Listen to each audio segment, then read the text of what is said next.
नमस्कार, मैं हूं आरजू अंसारी और आप देख रहे हैं राष्ट्रीय जगत विजन न्यूज। अंबिकापुर में अवैध निर्माण और प्रशासनिक जमीन पर कब्जे के खिलाफ प्रशासन ने सख्ती तेज कर दी है। इसी क्रम में कमोदा बिहार स्थित एक रिजॉर्ट पर कार्रवाई की गई, जहां करीब 45 डिसमिल सरकारी जमीन पर कब्जे का मामला सामने आया है।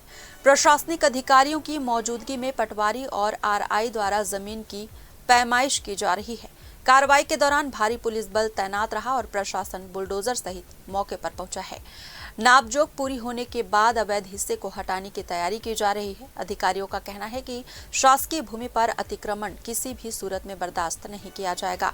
वहीं रिजॉर्ट संचालक राजेश गुप्ता ने आरोपों को निराधार बताते हुए कहा कि उन्होंने अपनी निजी जमीन पर ही निर्माण कराया है और उनके पास सभी जरूरी दस्तावेज मौजूद हैं।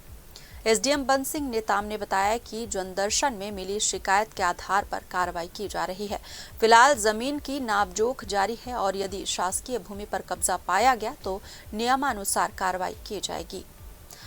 ये झूठा आरोप है। पूर्व में भी इसकी जांच हो चुकी है, कई बार जांच हो चुकी है, थाने से हो चुकी है, सिविल कोर्ट से ऑर्डर हैं, इसके अलावा आयुक्त संभाग से भी ऑर्डर हैं, अपर कलेक्टर के भी ऑर्डर हैं। तहसीलदार स्वयं स्वीकार किए हैं कि इस ज़मीन का जब तक बटांकन नहीं होगा प्रत्येक खातेदार जिनके नाम की ज़मीन है, जो लैंड ऑनर हैं, तब तक ये बताना बड़ा मुश्किल है कि सरकारी ज़मीन कहाँ पे है और किसकी है और किसके कब्जे में है।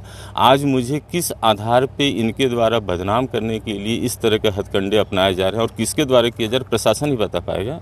मैं अपनी ज़मीन पे ही होटल का निर्माण किया हूँ और बाकायदा नियम से नगर निवेश से प्रशासन के जो होते हैं अन्य जो भी गतिविधियां, उन सब से मैंने नियमानुसार अनुमति लेकर इतना बड़ा रिसोर्ट बैंक से लोन लेकर के बनाया है। आज मुझे बहुत दुख हो रहा है कि शहर के लोग या जो भी इस तरह के जो लोग ब्लैकमेल कर रहे हैं उनके विरुद्ध क्यों नहीं कार्रवाई करना चाह रहे हैं। और न तो ये ज़मीन गोचर है और न तो सरकारी है। मामले में शिकायत कर 45 डिसमिल जमीन यहाँ पर चिन्हांकित किया गया है जो शासकीय है।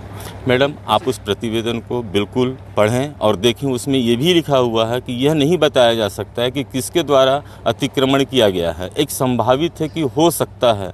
तो जब तक ये नक्शा काटेंगे नहीं और मुझे बताएंगे नहीं कि हाँ इस भाग पे आपका अतिक्रमण है, मुझे पता है कि मैं अपनी ज़मीन पे, अपनी रजिस्ट्री की ज़मीन पे, अनुबंधित ज़मीन पे या जो ज़मीन मुझे लीज वगैरह में प्राप्त हुआ है खातेदारों की ही ज़मीन पे मैंने निर्माण किया है। कोई सरकारी ज़मीन है, शासन बताए मुझे कि कौन सी ज़मीन शासकीय है और कहाँ पे है। ये आज तक न तो ये प्रतिवेदन में स्पष्ट किए हैं, न तो नक्शा को दुरुस्त किए हैं। आप प्रतिवेदन को पढ़ें, प्रतिवेदन में एकदम स्पष्ट लिखा हुआ है कि यह नहीं बताया जा सकता है कि कौन व्यक्ति और कितने रकबे पे काबिज है। दो तरफा का प्रतिवेदन बिल्कुल गलत है। शिकायतकर्ता का आरोप है कि इसमें काफ़ी छेड़छाड़ किया गया है, जिससे वो लगातार जो शिकायत करता है वो स्वयं एक अपराधी है, दीपक राय नाम है। उसके पीछे कुछ और भी हस्तियां होंगी, मुझे नहीं पता, जो कई बार गांजा में, शराब में जेल जा चुका है। और एक ऑटो चालक है, उसको कितना ज्ञान है। वो अपनी ज़मीन को, एक ज़मीन को 5 लोगों को बेचा है और उसके दस्तावेज जब भी आप चाहें मुझसे ले सकते हैं। और कौन क्या कर रहा है बहुत ज़्यादा मैं नहीं जानना चाह रहा हूँ। सबको पता है कि इस अगल बगल में कितनी सरकारी ज़मीनें हैं और प्रशासन ने पूर्व में भी उनको सूचना दे चुका है। तो क्यों नहीं कार्रवाई करते? ज़मीन सरकारी को बेच रहे हैं, उसके विरुद्ध क्यों नहीं कार्रवाई कर रहे हैं? मैं एक सीधा साधा आदमी, अपनी मेहनत से, कड़ी मेहनत से, लगन से इस होटल का निर्माण किया, हर कोई जानता है।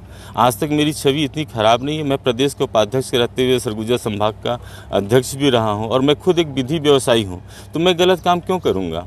अब मुझे तो ये बदनाम करने का और व्यापार को नुकसान करने की एक साजिश है। जी बता दीजिए कि आज कमोदा रिसॉर्ट से किस तरह की सूचना मिली थी, क्या कार्रवाई करने को? हाँ, एक शिकायत आई थी दिनेश राय करके। जनदर्शन में उसने शिकायत किया था कि एक शासकीय ज़मीन है जिसका कमोदा रिसॉर्ट से लगी हुई ज़मीन है, उस पर लगभग 40 से 50 डिसमिल पर इंक्रोचमेंट है। तो उसी की आइडेंटिफिकेशन और अतिक्रमण हटाने के लिए हमारी टीम यहाँ आई हुई है और वो जगह को चिन्हांकित कर रहे हैं। यदि सही में इलीगल पोजीशन आता है तो उसमें रिमूविंग की कार्रवाई होगी और उस संबंध में तहसीलदार के पास 248 की कार्रवाई हो चुकी है। उसी के कंप्लेंट्स के लिए हमारी टीम आई हुई है। वहीं इनके ऑनर का कहना है कि यहाँ पे इससे पूर्व में किसी भी प्रकार की सूचना नहीं दी गई था और मौके पर आप लोग पहुँचे। हाँ, उनकी उपस्थिति में 248 की कार्रवाई हुई है और जो उनकी ओनरशिप लैंड है वो तो सुरक्षित रहेगी, उस पर कोई ऐसा बेदखली की कार्रवाई नहीं है। जो शासकीय भूमि आइडेंटिफाई है जिस पर वो इंक्रोचमेंट होगी, उस पर कार्रवाई के लिए हम लोग आए। कितने में कार्रवाई होगी और कब तक कार्रवाई होगी? वो अभी उसको नाप रहे हैं ताकि ओनरशिप के हितों की भी रक्षा हो। जो शासकीय भूमि है उसी पे ही हम कार्रवाई करेंगे। तो नाप जोख में क्या मिला आपको? नाप में अभी चल रहा है, वो अभी मोटा मोटी लगभग तय है कि 30-40 डिसमिल के आसपास आएगी ऐसा लग रहा है, बट उसको बैठ के टेबल में एक बार रकबे को निकालेंगे, कब उसकी तक लंबाई कार्रवाई होगी सर? अभी लगेगा, थोड़ा सा और समय लगेगा। ऐसा कोई एरिया चिन्हांकित हुआ है क्या सर जहाँ पे ये कार्रवाई होगी? हाँ, जो हम जहाँ पर हम खड़े हैं अभी तक तो मोटा मोटी यही स्पॉट है, ऐसा रिकॉर्ड के हिसाब से पता चल रहा है। तो उसको फाइनली अभी थोड़ा सा समय लगेगा, फिर उसको सर ये गौचर भूमि है, उस पर रिसोर्ट बनाया गया है, इस पर क्या नहीं, रिसोर्ट तो गौचर वाली भूमि पे नहीं है, वो ओनरशिप का है। उसमें ये है कि पुनर्वास लैंड में जो शिकायत करता है उनके पूर्वजों को मिला था, उससे खरीदी बिक्री हुई है। जो पीछे वाला पोर्शन है उस पर कुछ रकबा शासकीय भूमि आ रही है, उसको अभी आइडेंटिफाई कर रहे हैं, फिर अतिक्रमण की कार्रवाई, हटाने की कार्रवाई करेंगे। फिलहाल इस खबर में बस इतना ही। देश प्रदेश की खबरों से अपडेटेड रहने के लिए हमारे चैनल को सब्सक्राइब करें और नई खबरों के नोटिफिकेशन के लिए बेल आइकॉन जरूर दबाएं। नमस्कार।